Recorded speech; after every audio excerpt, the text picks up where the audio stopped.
We're joined by Yaël Ossowski of the Consumer Choice Center here this morning. Guy with deep pockets traveling the world. I mean, hell, one of the elites. There's no doubt about it. Coming to you from the Greek Isles on the other side of the world. Right here on the Big Talker FM this morning. Yaël, my friend, it's always a pleasure. Yep. Pleasure to talk to you, Joe. I don't have the best of pockets. I trust you. Not the deepest ever. ConsumerChoiceCenter.org, their website, the global grassroots movement for consumer choice. Paint the picture for us. Give us a little description of what your eyes are seeing on this beautiful, Tuesday afternoon right now in your neck of the woods. Well, it's good now. I was in Greece. Actually, I was able to come back on the weekend. They let me back on the plane. But really had a great trip. There, Joey Bag of Donuts. Was able to enjoy the sun. I did put on enough sun cream, though my French-Canadian skin probably could use a lot more. But, it's just amazing to see. And Greece, by the way, is open to Americans, specifically those who are vaccinated. So anyone can hop on a plane and get over to Greece if you can find a cheap flight. Luckily, so Joe, I fly on the cheap airlines, so I took, the Wizz Air or the Ryanair for about $40 to go down to Greece. Well, of course, flying in Europe, you can go here, there, and everywhere. Basically, what it would take us to go from the East Coast to Texas. You could go to like 7 or 8 different countries during that time frame, no? Oh, well, yes, you can, but I would say a big reason as well for the flights is just general affordability, taxes, and these things called cabotage laws in the U.S. that make it so that you can't have any foreign airlines that go between U.S. ports when it comes to airlines. So that actually makes it really expensive because it means that if there's a British Airways flight that comes over from London, goes to New York, they could go pick people up in Miami before they head back. That's technically illegal. So it's only U.S. airlines that can do all the U.S. ports and go in between the cities. And we don't really have that in Europe, and that's why the flights are way cheaper. Obviously, taxation is another thing. I mean, the landing fees and airport taxes, and everyone's got a tax somewhere. But yeah, that's through the roof. But vacation overall was great, Joe. I mean, come on. This was actually only my second time I did an all-inclusive. You ever done one of these? Oh, yeah. Down in Mexico, in Tulum, was our first all-inclusive, and we enjoy it in that all the meals and everything is condensed on the resort site. And if you want to mosey out every once in a while, you can do so. But, I mean, largely, you got everything you need right on the campus, so to speak. Radio colleague, David Clement, and we did the very Canadian thing and went down to Cuba. So we did venture out and go to Havana, and it's a very poor, decrepit place. I do not recommend it. Obviously, the resort was very nice, and I tipped very, very highly, I do assure you, and talked to everybody about freedom and free markets and everything I could. But in Greece, it was a totally different flavor, Mediterranean Sea, beautiful sun. Look, this is what happens at the end of the day. If people are able to get out of their homes, they're able to travel, they're able to see the world again. I'm not scared of any variants because all the studies that we're seeing show that the vaccines are effective against it. So I say all the better, keep the mask off, let's keep traveling, let's keep having some fun. Well, when we see that or we hear that from somebody like yourself, and we've been echoing these sorts of things for months and called all sorts of names, denier, anti-vaxxer, this, that, or the other, doesn't really bother me. I've got thick skin. Growing up in the Catenacci household, you've got to know how to take a little heat every once in a while. But, the virtue signaling, I think, is what, makes me sickest in the stomach. In that, what was it, just a few days ago, we had the Vice President of the United States, Dr. To New York Fauci, out there walking off the tarmac, 6 feet apart, and they're all masked. Or, what was it, the G7 summit a couple of weeks back? They're on a remote beach with, just one another, the G7 leaders, and they're elbow bumping. I mean, the virtue signaling is, sickening to the stomach, and I think that's by and large why a number of people have basically had enough with this COVID BS. Well, if you think about it now, the real anti-vaxxers are the people who are still wearing masks, because essentially that means that they don't believe that the vaccine works and it's not effective. So the people who are denying the efficacy of the vaccines are those who are still masked up like crazy. And again, our laws haven't changed. We still are required to have a mask on planes and trains and all other federal transportation.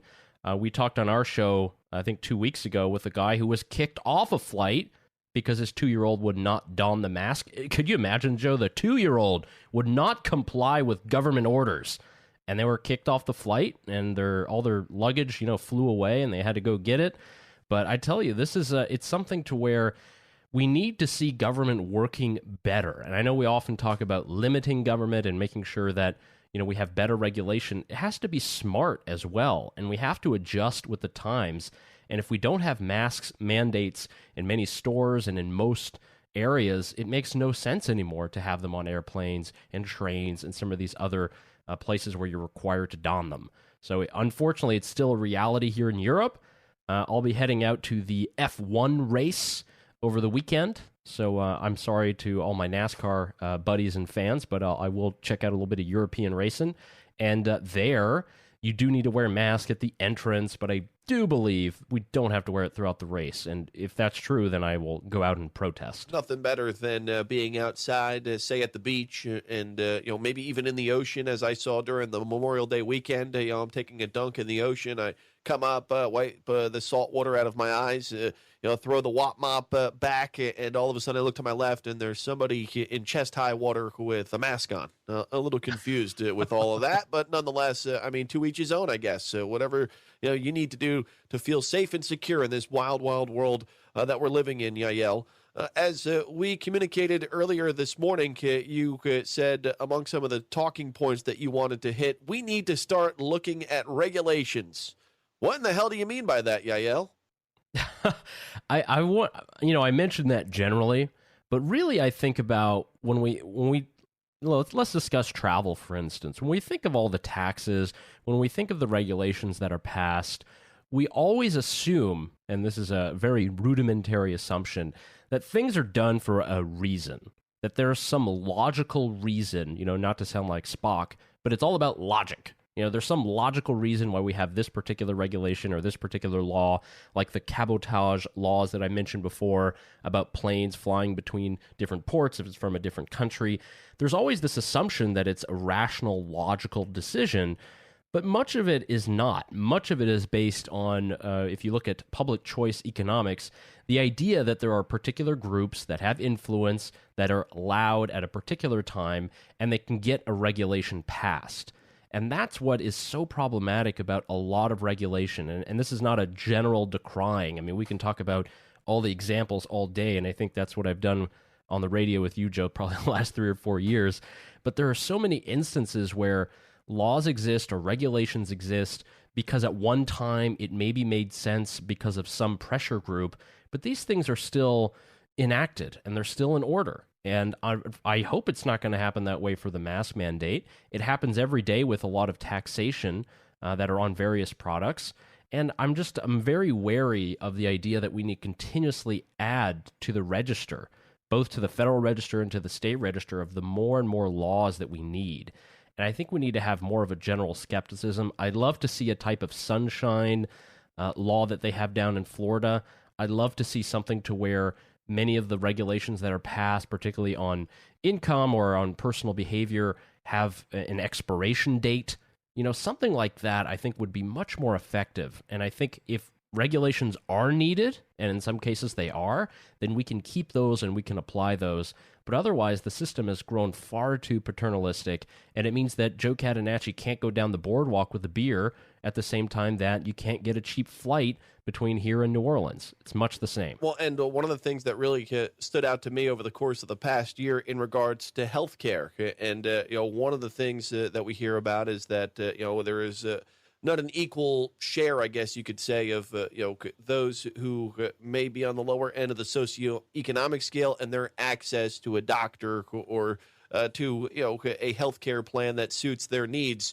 And you've written about it, and we've highlighted a number of things that very minor things that would open up the marketplace to those who do not have access to it currently. And I think of the idea of what telemedicine in the year 2021, Yaël, it was, largely shunned, this idea of being able to call a doctor or a nurse on a video conference, Zoom discussion to talk about some of the ailments or symptoms you may have rather than have to jump in the car, drive, 15 miles, sit in a doctor's office for 35 minutes, and then see the doctor for 5 seconds after going through all of the other, staff members who chart all of the things that you list as far as concerns that you have with your health. How about what a novel concept? You're able to call a doctor and a nurse, and you can talk right to them from your home in the year 2021, Yaël.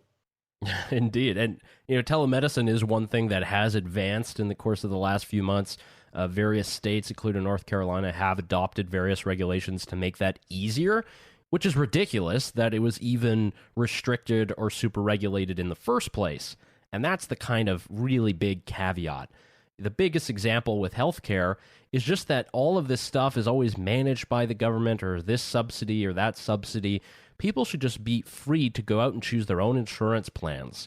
But unfortunately, there are so many regulations baked into the law that make that very difficult. You cannot have a national insurance provider. Everything is by the states. That's why you have a Blue Cross and Blue Shield of North Carolina and South Carolina and Georgia and Virginia and all the other states. That's the regulations that don't allow the various companies to consolidate so they can offer lower prices. They can perhaps offer more services. There's a lot of that happens, and unfortunately, it's a lot of the incentives that are baked into the law. And this is the kind of stuff that at some point in time, there was some pressure group that got, control of the legislative system, of the lobbying system, and was able to get that passed. And unfortunately, we're still paying the price, particularly the poorest among us, who usually have to take more out of their pocket to go visit the doctor or do basically anything. And that's really what it comes down to, is what is the impact on low and middle income earners, on average people? That's what most people don't realize. And unfortunately, a lot of the people who have been in Washington far too long, or people who have been in Raleigh for 6, 7, 8, 9 terms, many times they're not as connected to those people who first elected them. And I think that's why it's always good to have fresh blood, always good to have good people who are independent-minded citizens who are also trying to get involved in the legislative process. Yeah, you're always advocating for more choice, alternatives, and options, and ultimately, through your lens, that benefits the consumer, the everyday average Joe out there, rather than, of course, as we've highlighted, the bureaucracy or centralized government. Earlier this week, in fact, yesterday, since we're only Tuesday of this week, earlier this week, meaning Monday, state attorneys here in North Carolina announced a settlement that subjects e-cigarette giant Juul Labs to pay $40 million and forces the company to change how it does business here in North Carolina. I know you are an advocate for vaping and e-cigs as an alternative to traditional smoking. Now, some people, of course, could do without it. Some, have transitioned. Others are like our buddy TK Turbo, through and through, a Marlboro man until the crows come. With that said, when you have highlighted, of course, what the World Health Organization had been focusing on in the build-up to COVID-19, restricting things like e-cigarettes in certain parts of the world, using Michael Bloomberg's money to do so in places outside of the United States. Here in North Carolina, as we mentioned, a $40 million settlement agreement announced by Juul Labs and the state of North Carolina. What brought on this lawsuit, and why do you think this is straying away from your ideals on consumer choice? I mean, it's completely bogus, and it stems from the office of Josh Stein, who's the Attorney General of North Carolina. And essentially, a lot of this just comes down to money, and it's a way to get money. It's a way for lawyers who are hired by the state to make money. And what they're claiming against Juul, which, again, it has nothing to do with the company, everything to do with the technology, because it impacts everybody. They said, they were selling and marketing to youth. That's the big claim. Well, they were not selling to youth. These are people who were perhaps not following the ID restrictions in various stores. You can't blame a company for that. That's absolutely ridiculous. You don't blame Budweiser if a bunch of, kids are able to play Hey Johnny on the corner and get them a six-pack at the end of the week. When it comes to the advertising, even there, it's a bit strange because they say The reason that the advertising worked is because you had this number of 20.8% of youth who are daily or have vaped in the last 30 days. That's the big statistic that's drawn out there. The problem with that statistic is that that's general vaping. And if you look at really the number, half of that is people who are vaping cannabis cartridges, much like the bootleg cartridges that got people sick and actually had this lung illness there, I think, about 2 years ago. So a lot of this is just based on money. It has nothing to do with, actual concerns about people. And who's left out in all of this is actually smokers who rely on these to switch away from traditional tobacco products. I mean, this is technology that the market has delivered. And in many circumstances, much like the World Health Organization, the one thing that the international public health bureaucracy absolutely detests and hates is when the market finds a solution for something that they did not draw up in their bureaucratic draw room. And that's what vaping has provided, because this is private companies who offer these products that people use. And you can use the open tank systems, you can use the pod systems, whatever you want. Smokers are actually being able to improve their lives. I've made that point a million times. But to see that in North Carolina, and it's a bit rich, North Carolina is still making tons of money from the tobacco companies. They're still making tons of money from these master settlement agreements from many years ago, stemming from other lawsuits. Really, we have to wonder, where does all this money go at the end of the day? They say it's going to go to education and training. I very much doubt it. I think it'll be very much like the North Carolina education lottery, and most of it will just go to plug some holes in the budget, unfortunately. Yaël Ossowski with the Consumer Choice Center. And hey, I can recall a time when I was 15, 16, 17, 18, 19 years old. There's a lot of things that I was told not to do. And somehow, some way, a young Joey Katz was able to figure out a way, as you said, to get that six-pack or get that pack of smokes. Kids, if they are interested in doing something, oftentimes are going to find different ways in which to do that, no matter what you see on TV or what you're told on the radio as far as advertising goes, for products like e-cigs, for instance. Yeah, find me one young person who never engaged in risky behavior. That's the entire point of adolescence, is the entire point of being young, making mistakes, learning from them, and growing. We already infantilize adult consumers every day. We're just kind of, bring that all the way down until they're about 3 years old. And we make sure that they, eat all of their broccoli and peas and do absolutely everything according to the public health guidelines.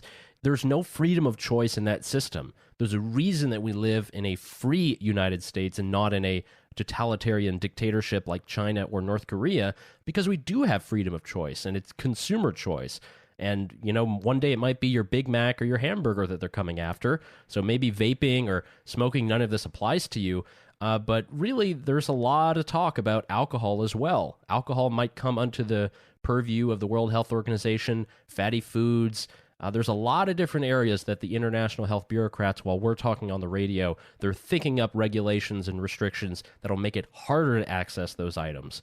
And I think that is probably the most problematic part. And I've seen you, take a toke or two from a Juul or a vape pen, an e-cig. Yet here in North Carolina, the first state to sue Juul, get to a $40 million settlement here. We've got 9 other states that have followed. We talk about all sorts of these lawsuits and the pressure they're going to put on private companies.